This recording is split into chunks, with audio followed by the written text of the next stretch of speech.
హరే కృష్ణ అండి. శ్రీకృష్ణ జన్మాష్టమికి సంబంధించిన ముందు వీడియోకి కంటిన్యూషన్. ఈ వీడియో పార్ట్ 3 అండి.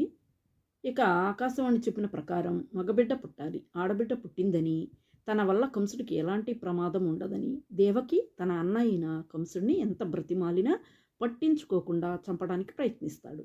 అప్పుడే ఆ పాప యోగమాయగా మారి కంసుడికి దొరకకుండా పైకి ఎగసి నిన్ను చంపేవాడు పుట్టాడు, రేపల్లెలో పెరుగుతున్నాడు అని చెప్పి మాయమైపోయిందట.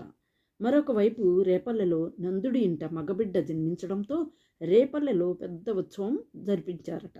అదే గోకులాష్టమిగా ప్రసిద్ధికెక్కిందటండి.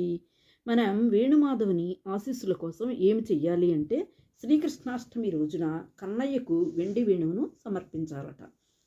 వేణుమాధవునికి వేణువు లేకుండా పూజ పూర్తి కాదని పండితులు చెప్తారండి. అందుకే స్వామిని మురళీధరుడు అని కూడా అంటారు కదా. పూజ పూర్తి అయిన తర్వాత ఆ వేణువును మీ బీరువాలో జాగ్రత్తగా భద్రపరచుకోవాలట. ఇలా చేయటం వల్ల మీకు వేణుమాధవుని ఆశీస్సులు లభిస్తాయట.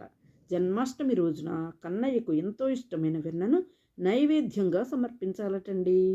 శ్రీకృష్ణాష్టమి రోజున స్వామికి సమర్పించే ప్రతి ఒక్క నైవేద్యం పైన తులసిని పెట్టి సమర్పించాలట. తులసి లేని నైవేద్యం స్వామి స్వీకరించరటండి. ఎందుకంటే కృష్ణుడికి తులసి ప్రీతికరమైనదట.